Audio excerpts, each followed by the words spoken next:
স্বাধীনতা, গণতন্ত্র ও নারী শিক্ষাসহ দেশ গঠনে অবদান রাখায় এবছর স্বাধীনতা পুরস্কার পাচ্ছেন প্রয়াত সাবেক প্রধানমন্ত্রী বেগম খালেদা জিয়া। জাতীয় পর্যায়ে গৌরবোজ্জ্বল ও কৃতিত্বপূর্ণ অবদানের স্বীকৃতি হিসেবে ১৫ জন বিশিষ্ট ব্যক্তি ও ৫ প্রতিষ্ঠানকে এবার স্বাধীনতা পুরস্কার দেওয়ার সিদ্ধান্ত নিয়েছে সরকার। মন্ত্রিপরিষদ বিভাগের এক বিজ্ঞপ্তিতে পুরস্কারপ্রাপ্তদের নাম ঘোষণা করা হয়। মুক্তিযুদ্ধে অবদান রাখায় চট্টগ্রামের ফৌজদারহাট ক্যাডেট কলেজ ও মেজর মোহাম্মদ আব্দুল জলিলকে দেয়া হচ্ছে মরণোত্তর স্বাধীনতা পুরস্কার। বিজ্ঞান ও প্রযুক্তিতে অধ্যাপক ডক্টর জহুরুল করিম, চিকিৎসাবিদ্যায় ঢাকা মেডিকেল কলেজ হাসপাতাল, সাহিত্যে মরণোত্তর পুরস্কার পাচ্ছেন ডক্টর আশরাফ সিদ্দিকী, সংস্কৃতিতে হানিফ সংকেত ও বশির আহমেদ মরণোত্তর, ক্রীড়ায় জোবেরা রহমান লিনু, সমাজসেবা ও জনসেবায় ডাক্তার জাফরুল্লাহ চৌধুরী ও মাহেরিন চৌধুরী মরণোত্তর এবং সাইদুল হক, জনপ্রশাসনে কাজী ফজলুর রহমান মরণোত্তর, গবেষণা প্রশিক্ষণে মোহাম্মদ আব্দুল বাকি, অধ্যাপক ডক্টর এম এ রহিম ও অধ্যাপক ডক্টর সুকোমল বড়ুয়া এবং পরিবেশ সংরক্ষণে মুকিত মজুমদার বাবুকে স্বাধীনতা পুরস্কার দেয়া হচ্ছে। এছাড়াও প্রতিষ্ঠান হিসেবে সমাজসেবায় SOS children's village international in Bangladesh ও গণস্বাস্থ্য কেন্দ্র এবং পল্লী উন্নয়নে পল্লী কর্মসহায়ক ফাউন্ডেশন PKSF-কে স্বাধীনতা পুরস্কার দেয়া হচ্ছে। এবার ঈদে 7 দিন ছুটি পাচ্ছেন সরকারি চাকরিজীবীরা। মন্ত্রিপরিষদ বৈঠকে 18 মার্চ বাড়তি ছুটির সিদ্ধান্ত হয়েছে। লম্বা ছুটি হওয়ায় এবার ঈদযাত্রা আগের চেয়ে স্বস্তির হবে বলে জানিয়েছেন সড়ক পরিবহন মন্ত্রী। স্পষ্ট জানান, ঈদে গণপরিবহনে চলবে না চাঁদাবাজি। অতিরিক্ত ভাড়া আদায় করলে রুট পারমিট বাতিল সহ হবে মামলা। রিপোর্টে জানাচ্ছেন মাহবুব কবির চপল। গত বছর ঈদুল ফিতরের ছুটি ছিল 9 দিন। ঈদযাত্রা ছিল অনেকটা ঝামেলাহীন। নির্বাহী আদেশের প্রশংসা পেয়েছিল অন্তর্বর্তী সরকার। আলোচনা ছিল এমন ছুটি এবারও দরকার। বিষয়টি নিয়ে আলোচনা হয় মন্ত্রিপরিষদ বৈঠকে। নির্বাহী আদেশে 18 মার্চ ছুটি ঘোষণা করেন প্রধানমন্ত্রী তারেক রহমান। ফলে 17 থেকে 23 মার্চ পর্যন্ত 7 দিনের ঈদের ছুটি পাচ্ছেন সরকারি চাকরিজীবীরা। মাঝে 24 ও 25 মার্চ ব্যবস্থা করতে পারলেই মিলবে টানা 12 দিনের ছুটি।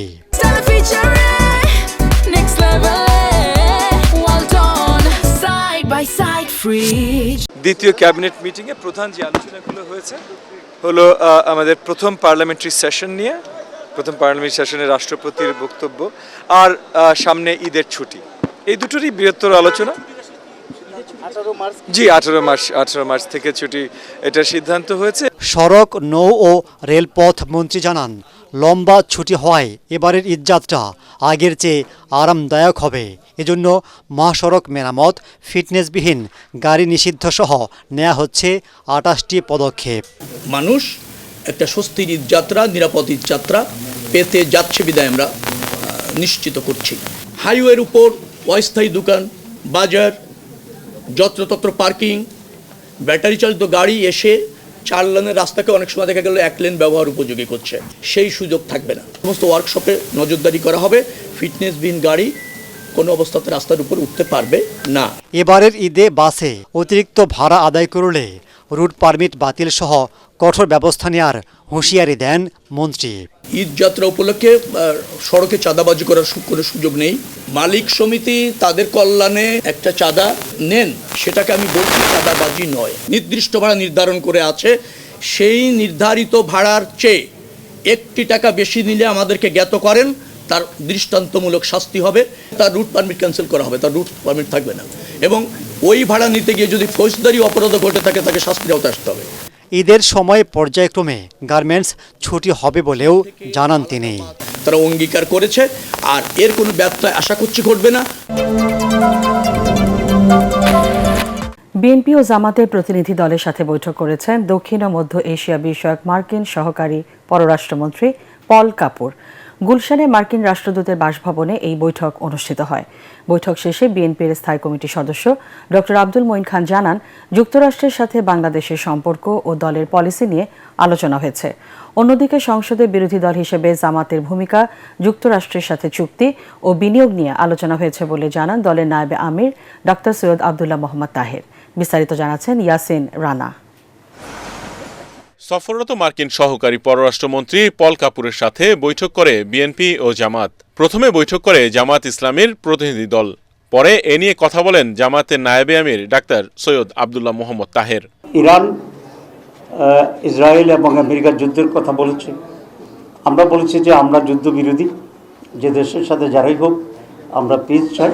বাংলাদেশ তোমাদের কাছ থেকে অনেক কটন আমদানি করে, তারপরে সয়াবিন আমদানি করে। তো আমরা যদি হিউজ ইম্পোর্টার, আমরা তোমাদেরকে রিকোয়েস্ট করব যে চুক্তির চেয়েও আরও কম ট্যারিফে তোমরা বাংলাদেশ থেকে গুডস বাংলাদেশ থেকে পাঠাবা। পরে পলকাপুরের সঙ্গে বৈঠকে বসে বিএনপির প্রতিনিধি দল। বৈঠক শেষে কথা বলেন দলের স্থায়ী কমিটির সদস্য ডক্টর মঈন খান। বাংলাদেশে কি হচ্ছে, আমাদের নীতিমালাগুলো কি, আমাদের ভবিষ্যৎ যে কর্মপন্থা সেগুলো কি, এবং বিশ্বের বিভিন্ন দেশের সঙ্গে আমাদের যে পারস্পরিক সম্পর্ক, বিশেষ করে আমেরিকার যুক্তরাষ্ট্রের সঙ্গে আমাদের যে সম্পর্ক, সেসব বিষয় নিয়ে তারা সার্বিক আলোচনায় অংশগ্রহণ করার জন্যই এদেশে এসেছে। এছাড়া সাবেক রাষ্ট্রপতি জিয়াউর রহমান ও সাবেক প্রধানমন্ত্রী খালেদা জিয়ার কবরে শ্রদ্ধা নিবেদন করেন মার্কিন সহকারী মন্ত্রী পল কাপুর। ইয়াসিন রানা, এটিএন বাংলা, ঢাকা। সাবেক উপদেষ্টা রিজওয়ানা হাসান ভোট ইঞ্জিনিয়ারিংয়ে রাজসাক্ষী বলে মন্তব্য করেছেন জামাতের নায়েবে আমির ডাক্তার আব্দুল্লাহ মোহাম্মদ তাহের। জানান, রাজনৈতিক আতাতের পুরস্কার হিসেবে মন্ত্রিত্ব পেয়েছেন সাবেক নিরাপত্তা উপদেষ্টা খলিলুর রহমান।